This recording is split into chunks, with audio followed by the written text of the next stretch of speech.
Hi everybody and welcome back. Now we're moving on to some new lessons which have to do with the layout, the look and the feel of our Orbit application. So in this lesson and those to come, we're going to start filling in the custom style sheets by incorporating a CSS framework into our Orbit application. We're also going to start adding links to our pages. These lessons will introduce us to partials, Rails roots, the asset pipeline and Sass. In these lessons we're also going to use the Bootstrap framework, which is an open source web design framework from Twitter. First, we'll check out a new branch.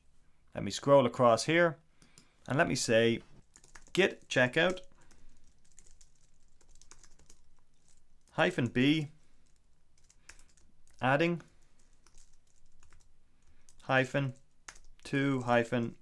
they're underscores, not hyphens, adding to the layout.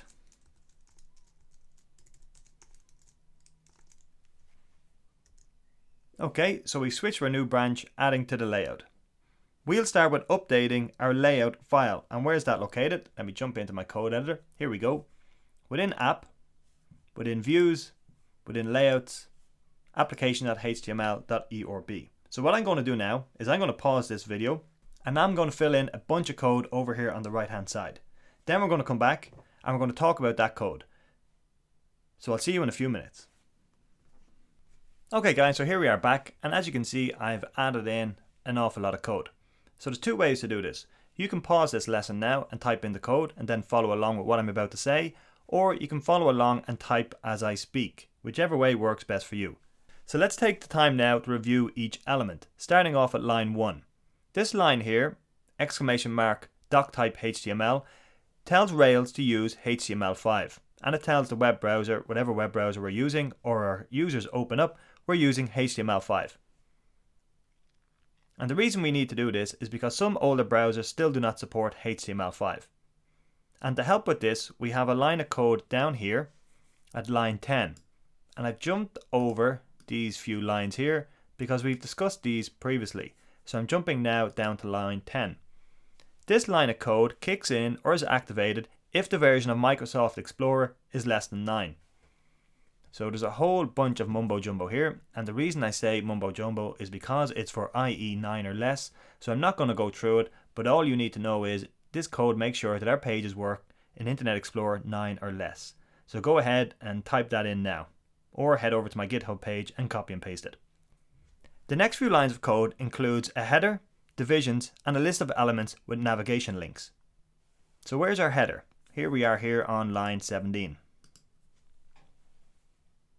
Our header tag indicates elements that are to go at the top of the page.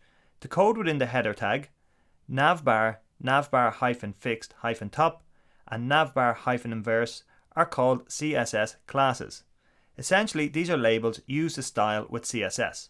The CSS classes that I've just called out will be put to good use later on when we start using the Bootstrap framework. But for now, you just need to type them in. This line of code here, which starts _div, is a generic division tag which is used to separate our document into distinct parts. And when I say document, I mean of course our web page. So within the div tag, we have embedded Ruby. How do I know I have embedded Ruby, or we have embedded Ruby? Because it starts with %equals. We have the Rails helper link_2 to create links. So if we just move our mouse across here, there we go, I just called it out, link_2. This creates HTML links. And the first argument in link2 is the link text. So here's the first argument here, Orbit application enclosed in double quotes. The second is the URL.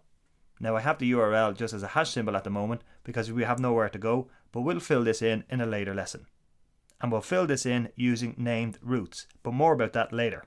The third argument is a hash adding the CSS ID logo to the Orbit app link, and this is optional. Okay, a couple of lines down here, starting at line 22, we have our list of navigation links. These links are made using the unordered list tag UL. So just move one line up to 21, UL unordered list. We then have the list item tag LI, so list item. Back here within the UL tag we have nav, navbar-nav, and navbar-right. These have special meanings to Bootstrap, and they are styled automatically. And then just in our li tags here, again, we have our link underscore to, which as we know, create URLs. And one of the arguments passed to the link to is the text that we want the link to appear as. So here we have home, then we have help, then we have login. So you can kind of get the feel and the picture in your head of what this page is going to look like. Down here then, we're closing off tags. So we're closing off our unordered list. We close off the nav and we close off the div. And then we close off the header. The final part is a div to hold the main content. That's here starting at line 29. And the container tag is again part of the Bootstrap framework. The yield method inserts the contents of each page into the site layout. So if you think here, this is going to be our site header, like a navigation bar. And then down here with the yield tag will go our main content. And that's it for the web page or for our application.html.orb file. We'll add a footer in later lessons. To close out this lesson, we'll finish by adding some style elements to our homepage. And how do we do that? Let's go to App and Views, which we're already in, then into HTML pages, so here we go here, and let's go to Home. Here we go. Pretty generic as we left it in a previous lesson. Again guys, I'm going to pause it here, add in some code, so when we come back, it's all ready for you. Okay guys, so here we are again back, and as you can see, I've added in some code. So what have I done? I've added in a div and a couple of H tags. So as you can see here, I have div class center jumbotron, and again, this is from the Bootstrap framework, but it will make much more sense when we pull in Bootstrap.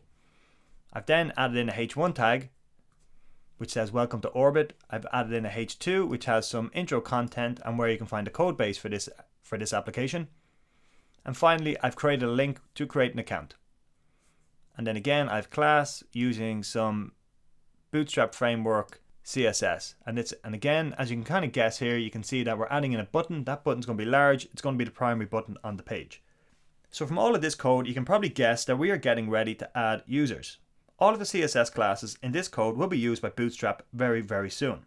So let's take a look and see if our web page has changed. Let me jump into my browser. But before I do that, I need to start my server.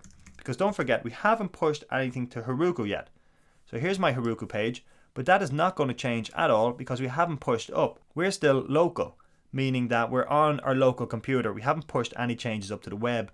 We are just in our Rails folder. So let me say Rails server. So this takes us back to an earlier lesson where we were running a local web server.